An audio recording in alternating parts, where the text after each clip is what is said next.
Now, tell us, Andrea, what were your feelings when you were running away, when you saw the mountain burning, and what did you think?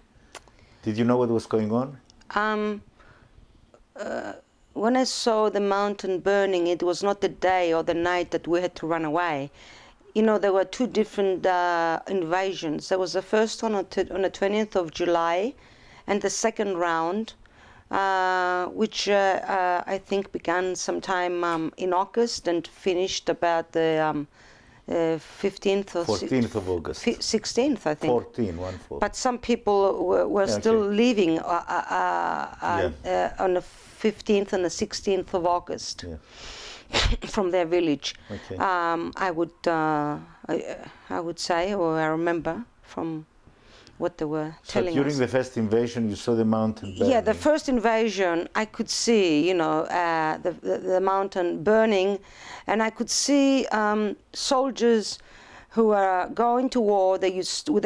Our house was right on a road which led to Pentadactylos and to the war zone.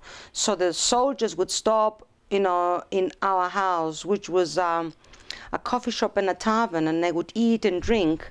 And then if they were severely wounded, they would stop again, and my mother would act as a nurse. So I actually saw people who were wounded coming back from the war, and I remember one man who was full of blood and didn't have a leg and could hardly move, but could not talk, and he actually did this to me. He wanted to drink water, and I took the water and put it in his mouth, a bottle of water. And my mother took a bed sheet, you know, she was using the bed sheets that she had prepared. You know how the Cypriots, they prepare for their daughters waiting when they're young. They buy everything for the dowry. The dowry, right? Yes. Well, she was using, you know, that, I remember, to wrap his bleeding leg, which was cut up to here. And those things, you know, will never go away from my mind. Actually, this boy met my mother and thanked her for taking care of him. Now, and after that, yes, you asked me what I thought about leaving. The evening we left. Yes. As I said, I wanted to protect my animals. Mm-hmm. That was my primary concern, and not people. I can be honest, you know. You had two animals. Oh, I had three. I had my pig, Etta, yes, and I had my Arnaki, my lamb, yes, and I had my chook, Kloklo, her name was. Okay. And I had three, and they said they'd what take... What color was your little chicken? What color? She was red kind of... white? No, she was kind of brown. Brown. She was brown, yes. Okay. Yes. And you took two of them away? No, well, yes, the pig and the chook. And unfortunately, my little lamb, we couldn't take away, but this Turkish Cypriot man, who was a very close friend of my father's, he took care of it? Yes, yes, yes. And he actually wrote letters to us in Australia saying that it was doing well, and yeah, he promised not to slaughter it because my father that will knew upset you. We would upset me very much, and he knew how much I loved it. All so yeah. So tell us then what happened afterwards. You went to Australia right away? No, my parents didn't go to Australia right away. They went to different villages, you know. As refugees? Yes. They went to Tempria, Trodos, Prodromos. And then they went all the way to the Peloponnese. You remember all of that? Yes, yes, yes. Actually, you know, when we were going to all these different places, me and my siblings, we were very excited, you know, because we saw all these different villages and places, and we thought we were going on an excursion, really. We were, you know, the kids, when they're young, even the most ugly thing, they try to make it look good. Mm-hmm. It's really weird, isn't it? But we were having a good time. It sounds weird, but... Okay. And then, when did you go to Australia? That I didn't like. Mm-hmm. The excursion ended there. I didn't like that because I understood that that was final. And I didn't like going to Australia because it meant that I would have to give up Cyprus. And we actually ended up going to Australia in 1976. After 2 years of wandering around, my parents decided to go to Australia. I had no desire to go there. I insisted that I would stay here and fight to get Cyprus back. But they said to me, "You're only a child and you can't fight." And I said, look, if everybody retreats like we do, then the whole of Cyprus will be taken over by the Turks. You couldn't fight with your bare hands and you couldn't hold the gun. So well, how did you think you were going to fight? I actually thought that if you're angry enough and upset enough about what they did to you, I thought that anybody could fight, and even me as a child. Don't forget that you see small children fighting in wars all over the world. Now, I was one of those angry children that, during those 2 years, when we waited and toured Cyprus and a bit of Greece, I understood what was happening as I was growing older. And that made me very angry. And it made me want to stay here and defend my country. And plus, when you see yourself retreating, you think, well, if everybody packs up their bags and goes to Australia like we do, what's going to happen to this place? Who's going to take care of it? I understand your concern. Tell me, though, what happened in Australia? You went to school, you went to university. Tell us about your... Yeah, when I went to Australia, as I said, I didn't want to go there, but in the end, I quite liked it, of course, and I enjoyed going to school there. I enjoyed my life in Australia.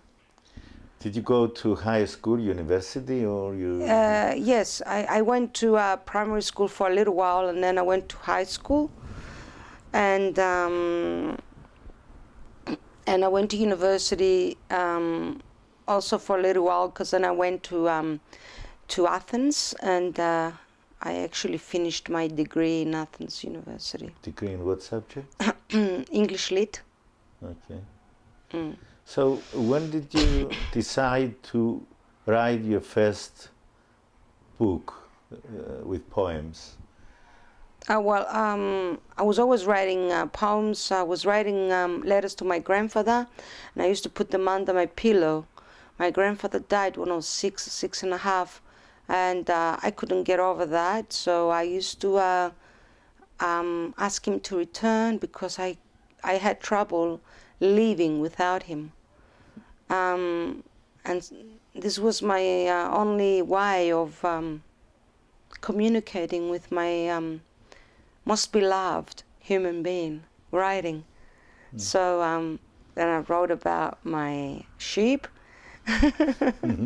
Yes. And I suppose I always wrote. Show us your book and tell us, what is the title of the book? Do you see it? Yes, it's, we just zoom a little bit on it, yes. I think we can read it now. Okay, that's The mountain couldn't walk away. it's a childhood windmill. Child windmill, sorry. Okay. Why did you choose the title? Why the title? I actually didn't choose that. Nanos Valaoritis, a very famous Greek poet and professor at Berkeley University, California, for many years, chose that because he read my poems and turned them into a book. He liked the line about Pentadactylos. The line said something like, Pentadactylos, hemmed in by the enemy, did not have feet to run away from them. Yeah. And so he decided. It's a very catchy title. It's one that really tells so much more than the title itself. Really, I didn't think much of it when he used it, you know. I couldn't understand why he liked it, but then, you know, he was the one making decisions, you know. I myself would have probably never, ever gotten his book together, and so I must be very grateful to him for all that. The inspiration for the poems was your grandfather? What else? All these memories from Cyprus, did they live with you to this day? Yes, today? yes, of course. 39 years later? Yes, it's as if nothing has changed. Not one day has gone by. Have you been back to... yes, it's very painful, you know. We were contemplating going there today, but when you think about going there and the pain you will feel and how sick you will feel, yes. you think, why do I have to go through it? Spare me, you know. It's too much. I know how you feel because I come from... Everybody, every refugee feels that way. Yes, we understand that. But please tell me more. What inspires you to write a poem? And how do you express yourself so vividly in those poems? Well, basically anger, I think, as far as these poems are concerned. Mm-hmm. I mean, I wrote another very angry poem on the 25th of March. As you know, that's when the Cypriot banks were yes.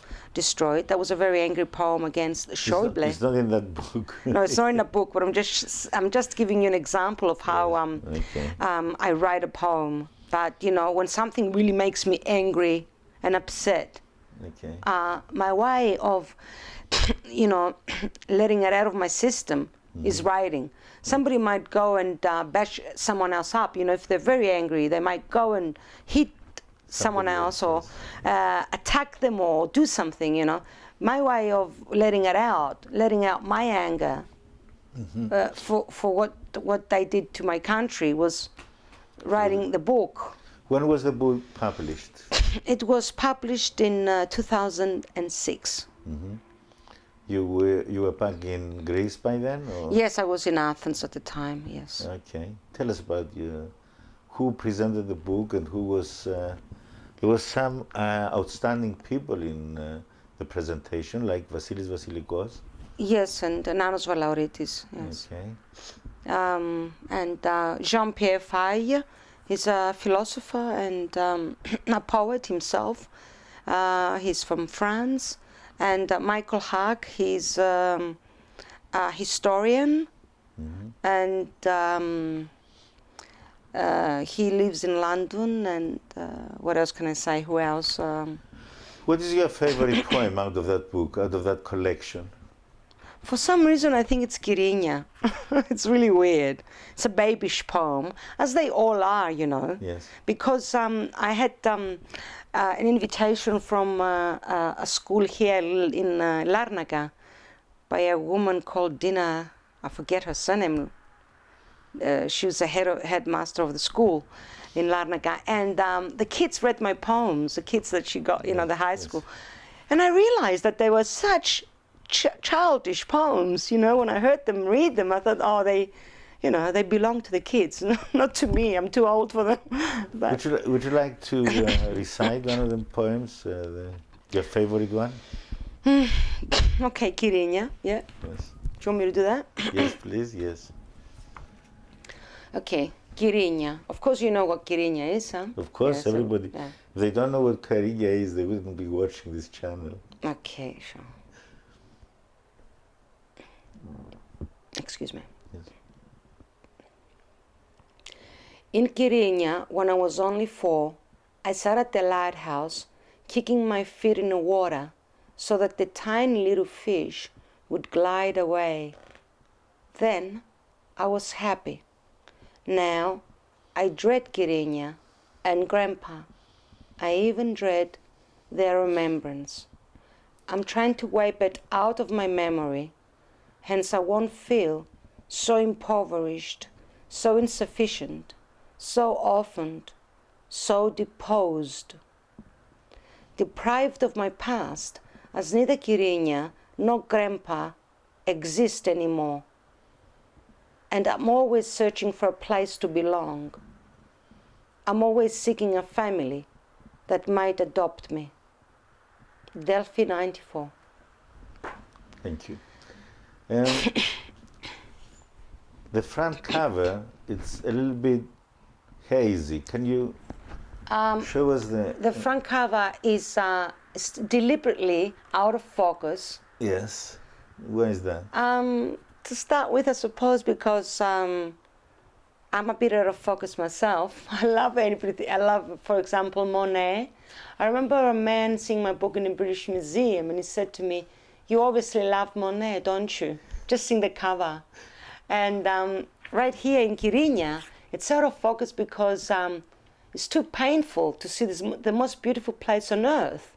Which is the... Under Turkish occupation. The port of Kyrenia. Yes, the port of Kyrenia, and that's where I sat when I was a child, kicking my feet in the water, as is next to the poem. Yes. I couldn't face it, you know, and it was full of little Turkish flags, you know. Yes, okay. It was too much. So when something is too painful, I make it a bit blurry, so it doesn't hurt so much. I understand.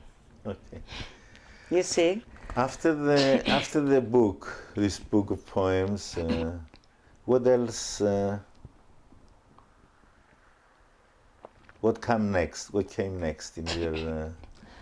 Well, the book itself, I mean, as I told you, was presented in Australia, and it did very well by Christos Tsiolkas, who was nominated for Man Booker Prize, and Tim Kolpach. He is economics editor for The Age. Angelo Loukakis. He's the president of the Australian Authors, and a very good writer himself, an awarded writer who was of Greek descent from Crete. Who else? And Arnold Zeibel, a Jewish friend of mine who's a writer as well. And actually, I must tell you that the book was more well received in Australia than any other place. Any idea how many copies went out? Or? We actually sold the first evening in Melbourne about over 1,000 copies. The first evening, yeah. That is amazing. Yeah. Okay, what came after this? You have a calendar there that caught my eye. That is full of pictures and collections, and I like the one in your father's study, which is a scale. Oh, right, okay. Yeah, I'll show you that one, yeah. Yeah, this is what I did after the book. You said, what did I do after the book? Well, I did this calendar, as I said, with Charalambos Terlikas. Yes. And that is my father's... Can you hold it right? Yes, okay. It's... you remember when you go to a shop in Cyprus the old days and you used to buy something, this is how what they look like, you know. They were not like the digital ones we have nowadays, where you put it on a scale and it tells you. Here you had to balance it with little pieces of weight. Yes. Until you, yes, that's how, absolutely. And then in fact, you add up the weights and see what. You know, when Mr. Yosif, who was he is the ambassador to Cyprus, yes. in ambassador to Cyprus in Greece. In Greece. He said, because he's the one who presented my calendar in yes. Athens. Yes. When he spoke, he actually liked it. He said to me, I like your pictures very much because your pictures take me back to the way of life we used to have in the past. Yes. For example, this is how we used to make olive oil. That's right. You yes. see? Yes. When was the calendar produced? This was produced last year. Last year, okay. Yes, and as 2012, yes. As I said, the ambassador launched it, and he was very fond of the calendar himself. He liked the pictures and the poems. Okay. Tell us more about your other activities. You sing as well, is it? Yes, I I take pictures, as you can see as Yes, well. you're a photographer. You're a journalist. Tell us about those activities. You're a journalist where? Well, I have worked with what used to be ERT. Mm-hmm. As you know, it's no longer in existence. You know that, don't you? Well, they're still in occupation there. Whatever. Okay. Anyway, but Yes. I used to work there on a third program, Yes. and I used to produce on a program called the Mauve, which means purple. Yes. And Was it in Greek? it was in Greek, of course, Yeah. yes. And I was a broadcaster and producer. I wrote the texts and chose the music. Okay. And it was based again on my own poems. But I used to sort of speak about things that were relevant to what was happening at the time as well. Okay. And I Right. played music from Gregorian chant, an opera, and even Philip Glass. I mean, it was a wide variety of music. Do you sing opera? Or? I actually studied, when I was young, I studied opera, but I gave that up because I was not good with discipline. I used to smoke and drink and stay up every night. I see. And I wasn't willing to give that up for opera. But it was good for me that I did study music because I can sing anyway. Okay. I like that. Okay, so what do you do now? What is your profession now? What, from all of those, from writing, singing? Well, I do all producing? those things at the same time. You see. Where, in Australia or here? in Right Cyprus? here in Greece. I see. I do all those things simultaneously anyway. And what's in I the do as much as I can. Okay. And what is in the future? What do you plan? What are your plans? Actually, I'm in the middle of finishing my new book.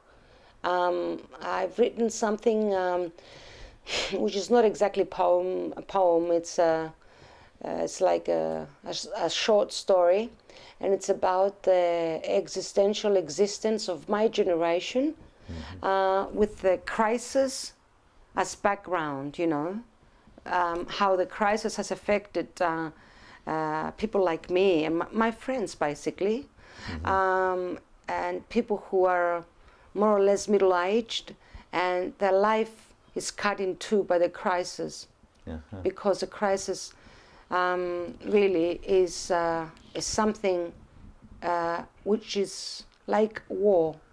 It's very similar. You're talking about the recent bank crisis and collapse. Yes, it's the same as the like invasion. It's no different. It's a war, which is happening all the time, insidiously. And we are not able to pinpoint who is bombing us, who is attacking us, who is killing us, who is making us feel so melancholic and so depressed. So you have an invisible enemy. So this is not, well, we know that it's the banks, and some people say it's the banks, and they say it's Merkel, it's Schäuble, it's Obama. Well, it's the IMF.